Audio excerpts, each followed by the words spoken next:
अखेर सोमनाथ सूर्यवंशी यांच्या मृत्यूचं कारण समोर आलं। पोलिसांच्या मारहाणीमध्ये सोमनाथ सूर्यवंशी यांचा मृत्यू झाल्याचं समोर आलं।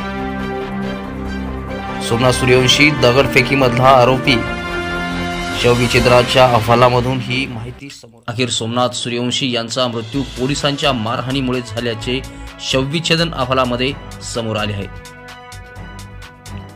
परभणी येथे आंबेडकरी आंदोलक सोमनाथ सूर्यवंशी यांचे शवविच्छेदन अहवाल समोर आला असून त्यामध्ये त्यांचा मृत्यू पोलिसांच्या मारहाणीमुळे झाल्याचे स्पष्ट झाले आहे। त्यांच्या संपूर्ण शरीरावर मारहाणीच्या खुणा स्पष्टपणे दिसत असल्याचेही अहवालामध्ये स्पष्ट नमूद केले आहे।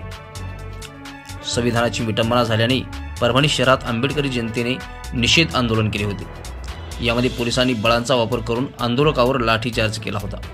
अनेक निरपराध तरुणांवर गुन्हे दाखल करून त्यांना अटक केली होती। यामध्ये सूर्यवंशी यांचा समावेश होता। त्यांचा रविवारी दिनांक 15 रोजी पोलिसांच्या मारहाणीमध्ये मृत्यू झाला। या पार्श्वभूमीवर वंचित बहुजन आघाडीचे राष्ट्रीय अध्यक्ष ॲडव्होकेट प्रकाश आंबेडकर परभणी शहरामध्ये दाखल झाले आहेत। ॲडव्होकेट प्रकाश आंबेडकर यांनी सूर्यवंशी यांचा पोस्टमॉर्टम ऑन कॅमेरा करावा अशी मागणी केली होती। तसेच सूर्यवंशी यांना आम्ही न्याय मिळवून देऊ, त्यांच्या न्यायासाठी लढा देणार असल्याचे ॲडव्होकेट आंबेडकर यांनी माध्यमांशी म्हटले आहे।